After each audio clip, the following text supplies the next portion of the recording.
கர்த்தருக்கு ஸ்தோத்திரம். யோனாவின் புத்தகம் 4வது அதிகாரம் 11வது வசனம். யோனா 4:11. யோனாவின் புத்தகத்துல 4வது அதிகாரத்துல 11வது வசனத்துல வலது கைக்கும் இடது கைக்கும் வித்தியாசம் அறியாத 120,000 பேருக்கு அதிகமான மனுஷரும், வலது கைக்கும் இடது கைக்கும் வித்தியாசம் அறியாத 120,000 பேருக்கு அதிகமான மனுஷரும், அநேக மிருக ஜீவன்களும் இருக்கிற மகா நகரமாகிய நினிவேக்காக நான் பரிதாபம் இருப்பேனோ என்றார். அநேக மிருக ஜீவன்களும் அதிகமான மனுஷரும் இருக்கிற மகா நகரமாகிய நினிவேக்காக நான் பரிதேவியாமல் இருப்பேனோ என்றார். இங்க இந்த வசனத்தை படிக்கும்போது பரிசுத்த தேவன் யோனாவோடு கூட அங்க ஒரு வாக்குவாதம்னு சொல்ல முடியாது, அவங்கிட்ட வழக்காடுகிறார் அப்படின்னு சொல்ல முடியாது, அவங்கிட்ட அவருடைய நியாயத்தை வெளிப்படுத்துகிறார். என்ன சொல்றாருன்னா, நான் நினிவேயை அழிப்பேன்னு சொன்னது உண்மைதான், அதுல எந்த மாற்று கருத்தும் இல்லை. ஏன்னா யோனாட்ட அவர் பேசும்போது அவரு மிக தெளிவாக என்ன சொன்னார்னா, யோனா 1வது அதிகாரம் 2வது வசனத்துல, நீ எழுந்து மகா நகரமாகிய நினிவேக்கு போய் அதற்கு விரோதமாக பிரசங்கி, அவர்களுடைய அக்கிரமம் என் சமூகத்தில் எட்டினது, அவருடைய அக்கிரமம் அதிகமாக இருக்கிறது, அங்க போய் பிரசங்கி அப்படின்னு சொல்லிட்டு பரிசுத்த தேவன் யோனாவுக்கு சொன்னார். அதே போல யோனா நினிவே பட்டணத்திற்கு போய் அங்கே பிரசங்கம் பண்றான். அந்த நினிவேல அவன் என்ன பிரசங்கம் பண்றான்? அந்த 3வது அதிகாரம் 4வது வசனத்துல படிச்சோம் அப்படின்னா, யோனா பிரவேசித்து ஒரு நாள் பிரயாணம் பண்ணி இன்னும் 40 நாட்கள் உண்டு,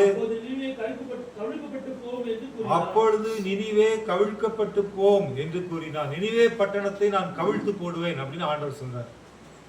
அப்படின்னா என்ன? எப்படி நான் பார்த்தாச்சுன்னா, நோவாவின் நாட்களிலே பூமியை ஜலத்தினாலே அழித்தேனோ,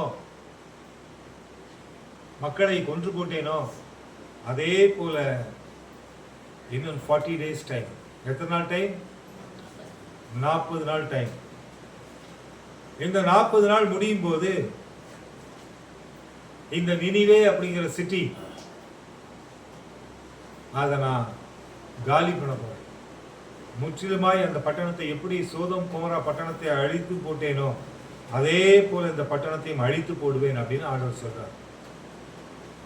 இந்த பரிசுத்த தேவன் சொன்ன நம்பிக்கையில அவர் என்கிட்ட சொல்லிட்டாரு, இந்த பட்டணத்தை அழிக்க போறார் அப்படின்னு முடிவு பண்ணி இந்த யோனா போய் அங்க போயிட்டு தீர்க்க தரிசனமா கடவுள் சொன்ன வார்த்தையை அந்த கிராமத்தில் அந்த பட்டணத்துல சொல்றோம்.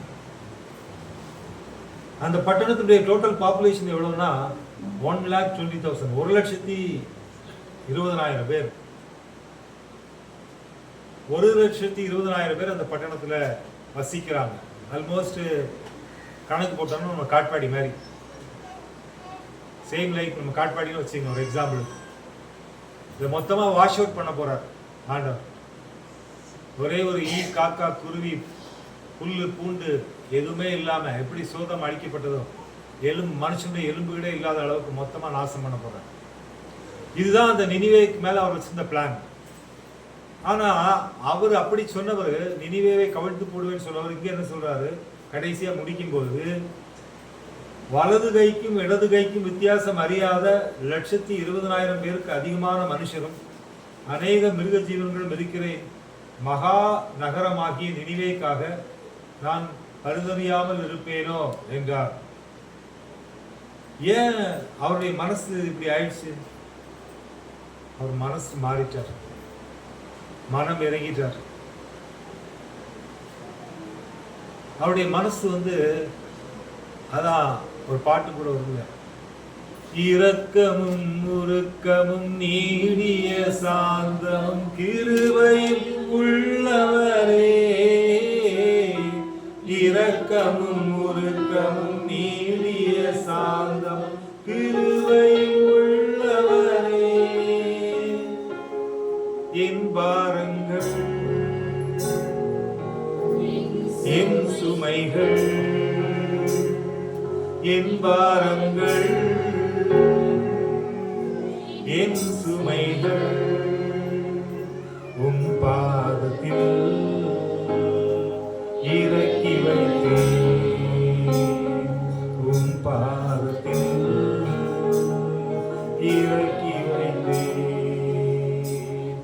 ஏசையா உம்மைத்தானே என் முன்னே நிறுத்தியுள்ளேன். ஏசையா உம்மைத்தானே என் முன்னே நிறுத்தியுள்ளேன். இப்போ இதுவரைக்கும் அருள்நாதரை தேடாத அந்த நினிவே பட்டணம், அந்த ஜனங்க, அந்த ராஜா இப்போ யார முன்னாடி நிறுத்திட்டாங்க? அங்கதான் பிரச்சனை உருவாகுது. அவங்க தங்கள் பொல்லாத வழியை விட்டு திரும்பினார்கள் என்று தேவன் அவருடைய கிரியைகளை பார்த்து அவங்க மனம் திரும்பிட்டாங்க. அதுக்கு முன்னாடி அவங்க வேற மாதிரி, இப்ப வேற மாதிரி. ரட்சிக்கப்படுறதுக்கு முன்னாடி ரமேஷ் பிரதர் வேற மாதிரி, ரட்சிக்கப்படுறதுக்கு முன்னாடி சந்துரு வேற மாதிரி, ரகு வேற மாதிரி, ஆனா இப்ப வேற மாதிரி. ஹல்லேலூயா. இந்த நினிவேயுடைய ராஜா வேற மாதிரி, ஆனா இப்ப எப்படின்னா தங்கள் பொல்லாத வழிகளை விட்டு திரும்பினார். அவங்க இப்ப வேற மாதிரி மாறிட்டாங்க. அவங்க என்ன பண்ணிட்டாங்க? அவங்க கிரியைகள் எல்லாம் ஆண்டவர் பார்க்கிறாரு. என்னடா இது, அவங்க கூட சேர்ந்து கூத்தடிப்பாங்க, கும்மாளம் போடுவானுங்க, டான்ஸ் ஆடுவானுங்க, கெட்ட வார்த்தை பேசுவானுங்க, கிராமத்தையே நாசம் பண்ணுவானுங்கன்னு பார்த்தா அல்லேலூயா ஸ்தோத்திரம்னு சொல்லிட்டு அமைதியாக முழங்கால் படிக்கிட்டு ஜெபிக்கிறவர்களாக மாறிட்டார்களே. இப்ப அந்த குரூப்ல இருந்து நம்ம குரூப்புக்கு வந்திருக்காங்களே. அல்லேலூயா. ஆமா, இவர்கள் தங்கள் பொல்லாத வழிகளை விட்டு திரும்பினார்கள் என்று தேவன் அவர்களுடைய கிரியைகளை பார்த்து அவர் பார்க்கிறார். அடடா, என்ன இது வித்தியாசமா இருக்க. இப்போ ஃபுல்லா நமக்கு பிடிக்காத காரியங்கள் எதையும் செய்ய மாட்டேங்கிறாங்களே, நமக்கு பிடிச்ச காரியங்களை செய்யறாங்களே, என்னடா இது வம்பா போச்சு அப்படின்னு ஆண்டவர் பார்க்கிறார். தாம் அவர்களுக்கு செய்வேன் என்று சொல்லியிருந்த தீங்கை, செய்வேன் என்று சொல்லியிருந்த அவனை விட மாட்டேன் பாரு என்ன பண்றேன் பாரு அப்படின்னு சொன்ன ஆண்டவர், செய்வேன் என்று சொல்லியிருந்த தீங்கை குறித்து இப்போ அவனுக்கு அதை செஞ்சு அவன் எப்படிலாம் கஷ்டப்படுவான், எப்படிலாம் வேதனைப்படுவான்னு நினைச்சு அவரே மனஸ்தாபப்பட ஆரம்பிச்சிட்டார். அவரே, அதுதான் பைபிள் அவருக்கு அழகா பெயர் போட்டிருக்கு, தீங்குக்கு மனஸ்தாபப்படுகிறவர். எதுக்கு கஷ்டப்படுவார்யா? அவருடைய பிள்ளை கஷ்டப்பட்டா அவருக்கு பிடிக்காது. வேற யாருன்னா கஷ்டப்பட்டா அவருக்கு கவலையே இல்லை. சமாரிய ஸ்திரீ கஷ்டப்பட்டு என் குழந்தைக்கு உடம்பு சரியாக்குச்சுன்னா போமா, ஆமா, பிள்ளைகளின் அப்பத்தை எடுத்து எப்படி நாய்க்குட்டிக்கு போட முடியும், போம்மா அப்படின்னு சொன்னார். கவலையப்படல மற்றவங்களை குறித்து. ஆனா அவரு பிள்ளைக்கு ஒரு கஷ்டம்னா அது அவருக்கு கஷ்டம். அவருக்கு அது வரைக்கும் கவிழ்த்து போடுவேன்னு சொன்னவர், தீமை செய்வேன்னு சொன்னவர், இப்போ அவங்க குளிச்சு ரெடியாகி அவங்க முழங்கால் படிவிட்டு ஸ்தோத்திரம் இயேசுநாதா அப்படின்னு ஆண்டவருடைய சமூகத்துல பாடி துதித்து ஆராதித்து கர்த்தரை மகிமைப்படுத்தும்படிக்கு ராஜாவோடு சேர்ந்த கூட்டமும் சாதா கூட்டமும் இல்ல, உபவாச கூட்டம் அரேஞ்ச் பண்ணி அவர்கள் உபவாசித்து தேவனை தேட ஆரம்பிச்ச உடனே அவருக்கு கஷ்டமாயிடுச்சு. யாருக்கு? தேவாதி தேவனுக்கு கஷ்டமாயிடுச்சு. அவரு தீங்குக்கு செய்யக்கூடிய தீங்கை நினைத்து அவர் மனஸ்தாபப்பட்டு அதை செய்யாதிருந்தார். அல்லேலூயா. அவர் செய்யல. நான் 40 நாள்ல இந்த பட்டணத்தை காலி பண்ணுவேன்னு சொன்னவர் செய்யல. இப்ப கோபம் வந்துருச்சு. யாருக்கு? ஊழியக்காரர் கோபம் வந்துருச்சு. யாருக்கு?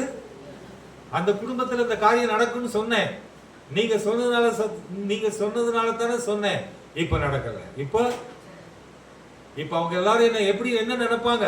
என்ன அந்த ஊழியக்காரர் சொன்னா எதுவுமே நடக்காதியா, அவர் சொன்னது பொய்யா, சொன்னது அவர் சொல்லல, ஆண்டவர் அவர்கிட்ட பேசல, அவரா அடிச்சு விட்டுட்டாரு, அவ்வளவுதான். அதனால ஊழியக்காரர் கஷ்டமாயிடுச்சு. நீங்க சொன்னீங்கன்னு சொல்லி தானே போயிட்டு நான் அங்க போயிட்டு இந்த காரியத்தை செஞ்சேன், கடைசியில நீங்க அந்த பட்டணத்தை கவிழ்த்து போடாம நீங்க மட்டும் நல்ல பிள்ளை ஆயிட்டீங்களே. அல்லேலூயா. என்ன மாட்டி விட்டுட்டு நீங்க மட்டும் நல்ல பிள்ளை ஆயிட்டீங்களே. ரொம்ப கஷ்டமாயிடுச்சு யோனாவு. நான் செத்து போறேன், என்னத்துக்கு நான் உங்க ஊழியத்தை செய்ய வந்தேன். ஆனா கடைசியில நீங்க 1,20,000 பேர் பயந்து போயிருந்தாங்க. ஆனா சம்பவம் நடக்காததுனால இப்ப 1,20,000 பேரும் நல்ல தோளை துண்டை போட்டு எல்லாம் பிரியாணி சாப்பிட்டு சந்தோஷமா இருக்கிறாங்க. காரியம் நடக்கல அப்படின்னு. இப்ப பிரச்சனை என்னன்னா, சம்பவம் நடக்கல, அதான் பிரச்சனை. இந்த ஜனங்க மனம் திரும்பினதை பத்தி அவனுக்கு கவலையே இல்லை. இவங்கெல்லாம் மனம் திரும்பிட்டாங்க, தேவனுடைய ராஜ்யத்திற்கு ஆயத்தம் ஆகிட்டாங்க, ஒரு பட்டணம் ரட்சிக்கப்பட்டுருச்சு அப்படிங்கிற சந்தோஷத்தை விட, நான் சொன்னது நடக்கலையே, நான் சொன்னது, இந்த கவலை தான் எனக்கு அதிகமா இருக்கு. சரி, இப்ப இந்த சம்பவத்துல பரிசுத்த தேவன் எத்தனை பேர்கிட்ட சொன்னாரு? போய் சொல்லுங்க அந்த பட்டணத்தை அழிக்க போறேன்னு எத்தனை பேருக்கு சொன்னாரு? எத்தனை பேருக்கு சொன்னாரு? ஒரே ஒரு மனுஷன் தான் சொன்னார், யோனா. ஒரே ஒரு மனுஷன் தான் சொன்னார். எத்தனை பேர் அழிக்கிறதுக்காக அனுப்பி விட்டாரு? 1,20,000 பேர். எத்தனை பேரு? 1,20,000 பேர் அந்த பட்டணத்தோட சேர்த்து அழிக்க போறேன், நீ போய் சொல்லு அப்படின்னு சொல்லிட்டு ஒரு மனுஷன் அனுப்பிச்சார். இப்ப பரிசுத்த தேவன் இந்த ஒரு மனுஷனை பார்த்தாரா, அந்த 1,20,000 பேரை பார்த்தாரா? அப்பாடா, நீங்க கண்டிப்பா கவனிச்சுட்டு தான் இருக்கிறீங்க, ரொம்ப சந்தோஷம். இப்ப பரிசுத்த தேவன் ஒரு மனிதனுக்காக வைராக்கியம் பாராட்டினாரா, 1,20,000 பேருக்காக வைராக்கியம் பாராட்டினாரா? ஆமென், வெரி குட், வெரி ஹாப்பி. நல்ல நிதானமா கவனிக்கிறீங்க. கர்த்தர் உங்களை ஆசீர்வதிக்கட்டும். இந்த 1,00,000 பேருக்காக அவர் மனஸ்தாபப்பட்டார். ஏன்னா அவங்கள பார்த்து தான் அவர் சொன்னார், உன்னை காலி பண்ணிடுவேன் அப்படின்னு சொன்னார். உங்க மொத்த பேரையும் காலி பண்ண போறேன்னு சொல்லிட்டு, ஏன் என்னுடைய தூதனை அனுப்புறேன், உங்களை காலி பண்ண போறேன்னு சொன்னார். ஆனா எப்ப அவங்க மனம் திரும்பினாங்களோ, எப்ப அவங்க வாழ்க்கையில தேவனை நம்ப ஆரம்பிச்சாங்களோ, தேவன் மேல நம்பிக்கை வைக்க ஆரம்பிச்சாங்களோ, இப்போ அவருடைய மனம் கோபமாக இருந்த, ஆக்ரோஷமாக இருந்த அவருடைய மனம் என்ன ஆயிடுச்சுன்னா, அப்படி அவங்களுக்காக பரிதவிக்கக்கூடிய மனமா. ஏன்னா கடவுளுடைய பிள்ளைகளாக இல்லாமல் பொல்லாப்பான காரியங்களை செய்து கொண்டிருக்கும் போது தேவனுடைய மனம் அவர்களை அழிக்க வேண்டும் என்று இருந்தது. ஆனால் அவர்கள் இருதயம் கடவுளுக்கு பிரியமான காரியங்களை செய்து கடவுளுடைய வழிகளிலே நடக்க வேண்டும் என்று சொல்லி தங்களை அர்ப்பணித்து தாழ்த்தி ஜெபம் பண்ணி ஒப்பு கொடுத்து அவர்கள் கடவுளுக்காக தங்களை அர்ப்பணிக்கும் போது இப்பொழுது அழிக்க வேண்டும் என்று நினைத்தவர் அவர்களை வாழ வைக்க வேண்டும் என்று நினைத்தார். அல்லேலூயா. பிரியமானவர்களே, நம்முடைய வாழ்க்கையில நம்ம வாழணும் அப்படின்னா நமக்காக ஆண்டவர் மனஸ்தாபப்படணும். அவர் நம்ம மேல மனசு வச்சா நம்ம வாழ்க்கை ஜெயின்னு. ஒரு கிராமத்தையே ஒரு பட்டணத்தையே அழிக்க நினைச்சவர் அதை நிறுத்திட்டார். ஊழியக்காரன் பரவாயில்ல, என்னை திட்டிட்டு போட்டு என் கூட சண்டை போட்டு அது எனக்கு அவனுக்குள்ள பஞ்சாயத்து. இப்ப அந்த ஜனங்க மனம் திரும்பிட்டாங்களே, அங்க பிள்ளைகள்லாம் மனம் திரும்பிட்ட, அவங்க வாழட்டுமே, அவங்க வாழட்டுமே. இப்போ தேவன் மனம் திரும்பின ஜனங்கள் மேல் அளவுக்கு அதிகமான நம்பிக்கை வைத்து அவர்களை ஆசீர்வதித்து அந்த நினிவே பட்டணத்தை அழிக்காமல் அந்த பட்டணத்திற்கு வாழ்வு கொடுத்தார். அல்லேலூயா. இப்போ ஒரு மனிதன் மேல் அவர் வைராக்கியம் பாராட்டினாரா, 1,20,000 பேர் மேல் வைராக்கியம் பாராட்டினாரா? இப்போ அப்படியே ஆமா, டைம் இந்த பக்கம் ரிவர்ஸ்ல வருவோம். 2 ராஜாக்கள் 19வது அதிகாரம் 35வது வசனம். 2 ராஜாக்கள் 19வது அதிகாரம் 35வது வசனம். 2 ராஜாக்கள் 19வது அதிகாரம் 2 ராஜாக்கள் 19வது அதிகாரம் 35வது வசனத்தை நாம் வாசிக்க கேட்போம். அன்று ராத்திரியிலே சம்பவித்தது என்னவென்றால், கர்த்தருடைய தூதன் புறப்பட்டு அசீரியரின் பாளையத்தில் 1,85,000 பேரை சங்கரித்தான். அதிகாலமே எழுந்திருக்கும் போது இதோ அவர்கள் எல்லாரும் செத்த பிரேதங்களாய் கிடந்தார்கள். எப்படி கிடந்தார்கள்? செத்த பிரேதங்களாய் கிடந்தார்கள். செத்த பிரேதங்களாய் கிடந்தவர்கள் எத்தனை பேர்? 1,85,000 பேர். எவ்வளவு பேரு? இப்போ 1,20,000 பெருசா, 1,85,000 பெருசா? அப்பா, எல்லாம் கணக்குல புலியா இருக்கீங்க. 1,20,000 பேரையே அழிக்கும் போது அவர் தீங்குக்கு மனஸ்தாபப்பட்டு, ஐயோ வலது கைக்கும் இடது கைக்கும் வித்தியாசம் தெரியாத இந்த அப்பாவி ஜனங்களை நான் எப்படி அழிப்பேன்? இவர்களுக்காக நான் பரிதவியாமல் இருப்பேனோ?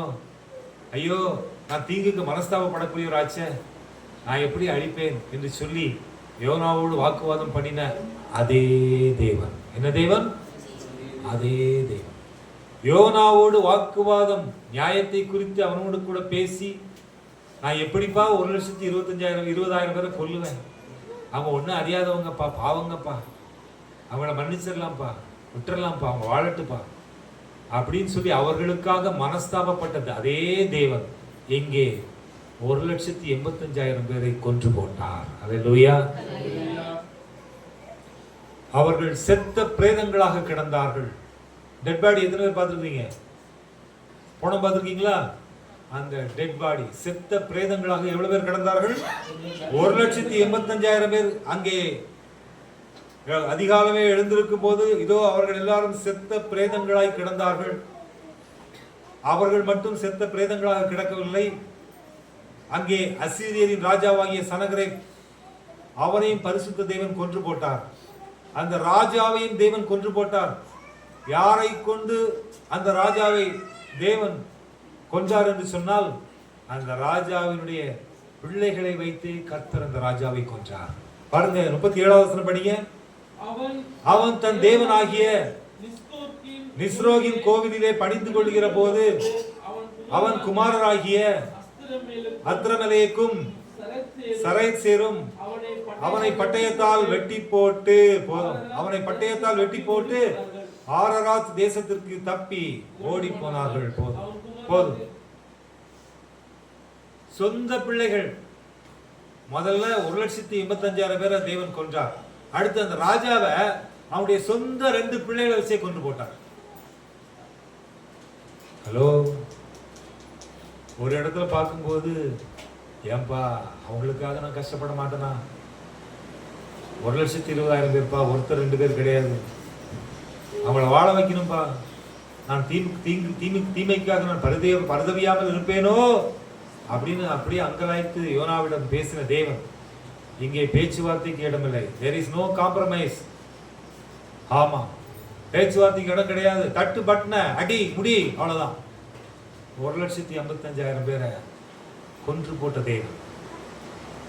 அங்கே ராஜாவை குறித்து அந்த இடத்துல நினிவேவின் ராஜாவையும் அந்த மக்களையும் குறித்த கவலை கர்த்தருக்கு உண்டாயிருந்தது. யோனாவை குறித்த கவலை அவருக்கு இல்லை. அந்த பட்டணமும் அந்த ஜனங்களும் பாதுகாக்கப்பட்டார்கள். இங்கே இந்த ராஜாவை குறித்த கவலை கர்த்தருக்கு இல்லை. 1,85,000 பேரை குறித்த கவலை கர்த்தருக்கு இல்லை. அங்கே யோனாவை குறித்த கவலை இல்லாத தேவன் இங்கே ராஜாவாகிய எசேக்கியாவை குறித்த கவலை அதிகமாக காணப்பட்டது. அல்லேலூயா. அங்கே ஒரு பட்டணத்திற்காக 1,20,000 பேர் ஜனங்களுக்காக அவர் ஒரு மனிதனோடு வழக்காடி அவனை காம்ப்ரமைஸ் பண்ணார். ஆனா இங்க ஒரு மனிதனுக்காக அவர் யாரையும் காம்ப்ரமைஸ் பண்ண தயாரா இல்ல. அல்லேலூயா. ஒரே ஒரு மனுஷனுக்காக அவர் யாரையும் காம்ப்ரமைஸ் பண்ண தயாரா இல்ல. nothing to worry about anything. எனக்கு எதை பத்தி கவலை இல்லை. ஆமா, எனக்கு யார் முக்கியம்னா எசேக்கியா முக்கியம். அல்லேலூயா. எனக்கு யார் முக்கியம்னா எசேக்கியா முக்கியம். நீ லட்சமோ கோடியோ 10,000 கோடியோ எத்தனை பேர் இருந்தாலும் I am nothing to worry. அதை பத்தி எனக்கு கவலையே கிடையாது. எனக்கு எசேக்கியா முக்கியம். எனக்கு யார் முக்கியம்? எசேக்கியா முக்கியம். எப்பேற்பட்ட ஆண்டவர் நம்முடைய ஆண்டவர் பாருங்க, நினைச்சு பார்க்க முடியாத ஆச்சரியமா இருக்கு. பரிசுத்த தேவன் ஒரு மனுஷனுக்காக, ஒரே ஒரு மனுஷனுக்காக 1,85,000 பேரை கொன்னு, அந்த ராஜாவையும் கொன்னு, அவன் பிள்ளைகளை வச்சு கொன்னு, அந்த சரித்திரத்தையும் முடிக்கிறார். யாருக்காக அப்படின்னா ஒரே ஒரு மனுஷனுக்காக. யாருக்காக? ஒரே ஒரு மனுஷனுக்காக. நினைச்சு பார்க்க முடியல, நினைச்சு பார்க்க முடியாத ஆச்சரியமா இருக்கு. ஒருத்தனுக்காக கர்த்தர் இவ்வளவு பெரிய யுத்தத்தை செய்வாரா? செஞ்சிட்டாரே.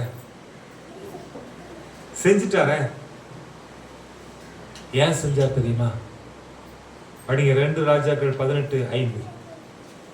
அவன் இஸ்ரவேலின் தேவனாகிய கர்த்தர் மேல் வைத்த நம்பிக்கையினாலே அவனுக்கு பின்னும் இஸ்ரவேலின் ராஜாக்களில் எல்லாம் அவனைப் போல் ஒருவனும் இருந்ததில்லை. அவன் இஸ்ரவேலின் ராஜாவாகிய கர்த்தர் மேல் வைத்த நம்பிக்கை. நீ இன்னைக்கு உன் நம்பிக்கை யார் மேல வச்சிருக்க? அவன் இஸ்ரவேலின் ராஜாவாகிய கர்த்தர் மேல் வைத்த நம்பிக்கை, கடவுள் மீது வைத்த நம்பிக்கை. ஒரே மனுஷங்க, ஒரே மனுஷன், அவனுக்கு கூட யாரும் கிடையாது. அவன் யாரையும் அவன் கூட யாரையும் கம்பேர் பண்ணல கர்த்தர். அந்த ஒரு மனுஷனுக்காக ஏன் அவன் மேல இவ்வளவு அவனுக்காக இவ்வளவு செஞ்சாருன்னா, அவனுடைய நம்பிக்கை கடவுள் மேல வச்ச நம்பிக்கை அப்படிப்பட்ட நம்பிக்கை. அவன் வாழ்க்கையில எந்த மனுஷன் மேலேயும் நம்பிக்கை வைக்கல, அதிகாரத்துக்கு மேல நம்பிக்கை வைக்கல,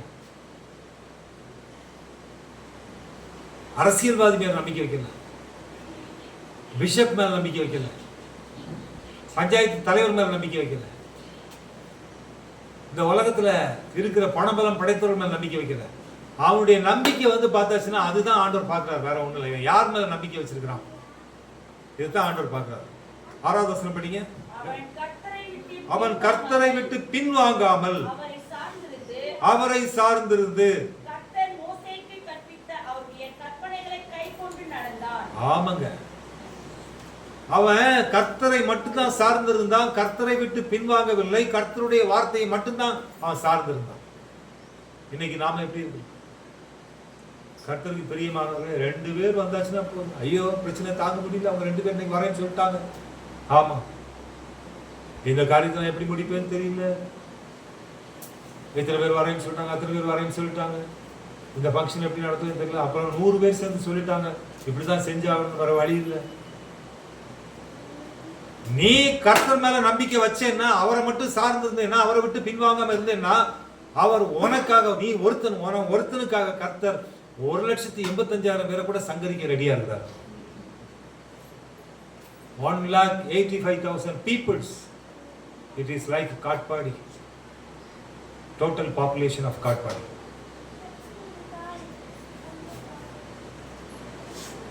உன் கிராமத்தில் இருக்கிற 50 பேர் சேர்ந்து நீ இதுக்கப்புறம் இங்க பிரேயர் நடத்தக்கூடாது, ஆராதனை செய்யக்கூடாது, அவ்வளவுதான், நாங்க எல்லாம் சேர்ந்து அப்புறம் என்ன பண்ணுவோம்னு தெரியாது. ஆமா, இப்போ நம்பிக்கை எப்படி? ஐயோ ஊர்லாம் சேர்ந்து சொல்லிட்டாங்க, எங்க வீட்டுல பிரேயர் நடத்தக்கூடாதுன்னு சொல்லிட்டாங்க, நான் என்ன பண்றேன்னு தெரியல. ஆமா, வேற வழியே இல்லை. அதனால நான் இப்போ ரொம்ப அமைதியா இருக்கிறேன், எதுவும் பண்றது இல்லை. இப்போ நம்பிக்கை எங்க போயிடுச்சு? அந்த 50 பேர் மேல போயிடுச்சு. ஆமா, உன் நம்பிக்கை இந்த வானத்தையும் பூமியை உண்டாக்கின சர்வ வல்லமை உள்ள தேவன் மேல உன்னுடைய நம்பிக்கை இல்லாம, படைத்த தேவன் மேல் நம்பிக்கை இல்லாமல் படைப்புகள் மேல் உன் நம்பிக்கை போயிடுச்சு. ஆனா பரிசுத்த தேவன் எப்படிப்பட்டவர் தெரியுமா? ஒரே ஆட்கால ஒரே ஒரு மனுஷனுக்காக காட்பாடியே காலி பண்ண ரெடியா இருக்கிறார். அல்லேலூயா. எத்தனை பேருக்காக? ஒரே ஒரு மனுஷனுக்காக, ஒரே ஒரு மனுஷனுக்காக ஒரு முட்டுக்கூரையே காலி பண்ண ரெடியா இருக்கிறார். ஒரே ஒரு மனுஷனுக்காக அவர் வஞ்சூரே காலி பண்ண ரெடியா இருக்கிறார், மனம் திரும்பாத பட்சத்தில். ஆமா, அதான் உண்மை. கர்த்தருக்கு பிரியமானவர்களே, உன் கூட எத்தனை பேர் இருக்கிறாங்க அப்படிங்கிறது முக்கியம் இல்ல, உன் கூட அவர் இருக்கிறாரா அதான் முக்கியம். அவர் உன் கூட இருந்தாருன்னா, ஆமா, அவர் அப்படி தட்டுனார்னா 1,85,000 பேர் எப்படி கிடந்தாங்களா? செத்த பிரேதங்களாய் கிடந்தார்கள். எப்படி கிடந்தார்கள்? அந்த பணத்தை எடுத்து அடக்கம் பண்றது கூட ஆள் கிடையாது. 1,85,000 பேர் காலி. ஏன் காலி? ராஜாவாகிய எசேக்கியா மீது கர்த்தர் வைத்த நம்பிக்கை, பரிசுத்த தேவன் அவன் மீது வைத்திருந்த அந்த வைராக்கியம். ஆமா, அவருக்கு வேற யாரும் முக்கியம் கிடையாது, எனக்கு எதை பத்தியும் கவலை கிடையாது, அவ்வளவுதான். அவனுக்கு எகென்ஸ்டா இவ்வளவு பேர் இருக்கிறாங்க, முடி கதையை முடி, அவ்வளவுதான். அதுக்கப்புறம் எழுந்திருக்க கூடாது, கதையை முடிச்சிரு, சத்தம் கூட வாயிலிருந்து வரக்கூடாது, ஸ்ட்ரைட்டா பாடி, அவ்வளவுதான். நல்ல ஞாபகம், மனம் திரும்பும் பட்சத்தில் கர்த்தர் பரிதவிக்கிறவர், மனஸ்தாபப்படுகிறவர், இரக்கப்படுகிறவர். மனம் திரும்பாத பட்சத்தில் பரிசுத்த தேவன் பட்சிக்கிற அக்கினியாக மாறுகிறார். நியாயம் செய்கிறவர், வழக்காடுகிறவர், கர்த்தருடைய பிள்ளைகள் பக்கத்தில் இருந்து அவர்களுக்கு விரோதமாக எழும்புகிறவர்கள் மேல் யுத்தம் செய்கிறவர். அதான் நம்முடைய ஆண்டவர். இங்க எசேக்கியா யுத்தம் பண்ணல, போருக்கு போகல, அங்க ராணுவ தளவாடங்கள் ரெடி பண்ணல, எக்காலம் ஊதல்ல, ஆர்ப்பரிக்கல, எதுவுமே பண்ணல. போய் பார்த்தா அவங்களுக்கு அன்னைக்கு என்ன வேலைன்னா ஒன்லி என்ன வேலைன்னா எசேக்கியாவுடைய மொத்த ராணுவத்துக்கும் அன்னைக்கு டேல என்ன வேலை நடந்துச்சு அப்படின்னா ஃபியூனரல் சர்வீஸ். என்ன சர்வீஸ்? அடக்க ஆராதனை. என்ன ஆராதனை? எவ்வளவு பேருக்கு? 1,85,000 பேருக்கு அடக்க ஆராதனை. அது மட்டும்தான் அன்னைக்கு நடந்துச்சு. வேற எதுவும் நடக்கும். அவங்க வேற எதுவும் பண்ண முடியாது. பாடி எடுத்து குடியில போடணும், பாடி எடுத்து எரிக்கணும். அதான் அவங்க வேலை. கர்த்தர் கொடுத்த வேலை எப்படிப்பட்ட வேலை பாருங்க. கர்த்தருக்கு தெரியுமா? அப்ப இந்த சம்பவத்திலிருந்து நமக்கு என்ன ஒரு விஷயம் தெளிவா தெரியுது? கர்த்தர் உங்களோடு கூட இருந்தால், நீங்கள் கர்த்தரோடு கூட இருந்தால், பரிசுத்த தேவன் உனக்காக என்ன வேணாலும் செய்வார். என்ன செய்வாரு? என்ன வேணாலும் செய்வார். ஆனா கர்த்தர் உன்னோடு கூட இல்லை என்று சொன்னார், உன்னோடு கூட சேர்ந்த கூட்டத்தோடு கர்த்தர் இல்லை என்று சொன்னார், அவர் உனக்காக நீ பண்ணக்கூடிய காரியங்களுக்காக என்ன வேணாலும் செய்வார். என்ன வேணாலும் செய்வார். அதனால இன்றைக்கு நாம் யார் பக்கம் இருக்கிறோம்? நினிவே பட்டண மக்கள் மனம் திரும்பினது போல இன்றைக்கு நாம் கர்த்தரின் பக்கத்தில் இருக்கிறோமா? எசேக்கியா ராஜாவை போல நாம் கர்த்தரை குறித்த நம்பிக்கையிலும் வைராக்கியத்திலும் இருக்கிறோமா? அல்லது என் பின்னாடி ஒரு 100 பேர் இருக்கிறாங்க, அவங்க எனக்கு செய்வேன்னு சொன்னாங்க, என் பின்னாடி ஒரு 50 பேர் இருக்கிறாங்க, அவங்க எல்லாரும் இந்த காரியத்தை செய்யும்படி வற்புறுத்துறாங்க, அதனால நான் அந்த பக்கம் போறேன். எந்த பக்கம்? அந்த பக்கம் போ. உன்னை வச்சு செய்வாங்க. என்ன பண்ணுவாங்க? எல்லாரும் சொல்லுங்க. உன்னை வச்சு செய்வாங்க. கண்டிப்பா. அது எந்த மாற்றமும் இல்லை. கர்த்தருக்கு பிரியமானவர்களே, 2 சம்பவத்தை நம்ம பார்த்துருக்கோம். ஒரு சம்பவம், ஆமா, 1,20,000 ஜனங்களுக்காக தேவன் அவர் அனுப்பின மனுஷனையே, சாரிப்பா, ஐம் சோ சாரி, நான் அதை பண்ண முடியாது, அவங்க எல்லாம் மனம் திரும்பிட்டாங்க, ரொம்ப நல்லவங்க, அதனால அந்த பட்டணத்தை அழிக்க முடியாது, அவங்க வாழட்டும், அவங்க வாழ்க்கை நல்லா இருக்கு, சந்தோஷமா இருக்கு. அதே தேவன் அப்படியே யூட்டர்ன் போட்டு திரும்பி இந்த பக்கம், சாரிப்பா, நீங்க இவ்வளவு பெரிய கூட்டமா இருக்கிறீங்க, நீங்க தான் முக்கியம், அவன் முக்கியம் இல்லை அப்படின்னு கிடையாது. இப்போ நான் சொல்றேன், எனக்கு அவன் தான் முக்கியம், இந்த பெரிய கூட்டம் முக்கியம் இல்லை, இந்த 1,85,000 பேர் முக்கியம் இல்லை. ஓ கமான், கை அப்படி மடக்கினார். வசனம் சொல்லுது, அவர் தமது கையை மூட சுவாசமுள்ள யாவும் மாண்டு. அவங்க எப்படி செத்தாங்கன்னு பைபிள்ல போடல, செத்த பிரேதங்களாக கிடந்தார்கள் தான் போட்டு பார்த்தாரு. கமான் டியர் பேபிஸ், 1,85,000, கமான், கையை மூடினாரு, டப் மூணு போச்சு. ஆவி பேச நிக்க முடியுமா? நிக்க முடியுமா? முடியாது. அப்படியே விழுந்த வேண்டியது, போனோம், வேற ஒண்ணுமே கிடையாது.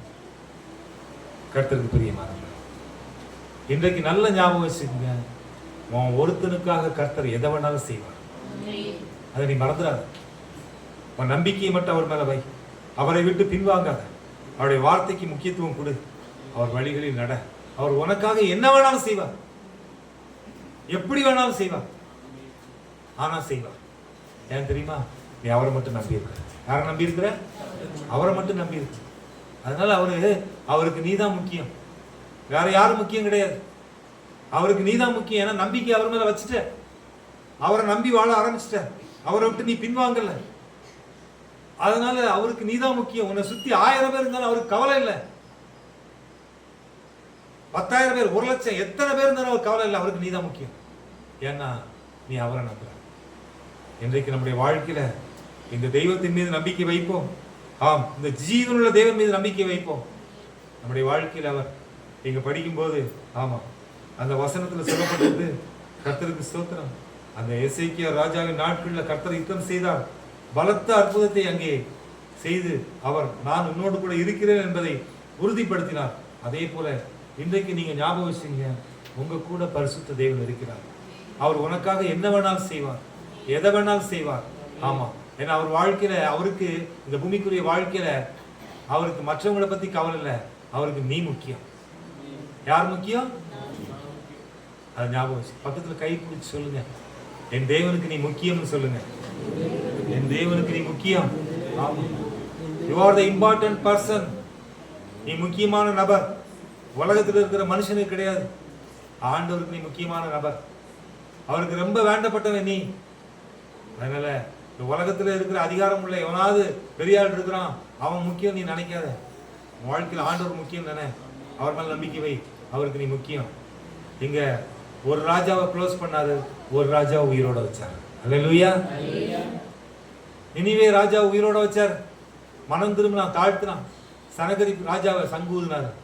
ஆமா, கர்த்தருக்கு பிரியமானவர்களே, தேவன் நினைத்தால் அவரால் சுவாசத்தை கொடுக்கவும் முடியும், சுவாசத்தை எடுக்கவும் முடியும். ரெண்டுமே அவர் கண்ட்ரோல்ல தான் இருக்கு. அதனால இன்றைக்கும் அவர் கரத்தில் நம்மை ஒப்புக் கொடுப்போம். கர்த்தர் தாமே இந்த வார்த்தையின் சத்தத்தை கேட்ட உங்கள் ஒவ்வொருவரையும் தேவன் ஆசீர்வதிப்பாராக. God bless you.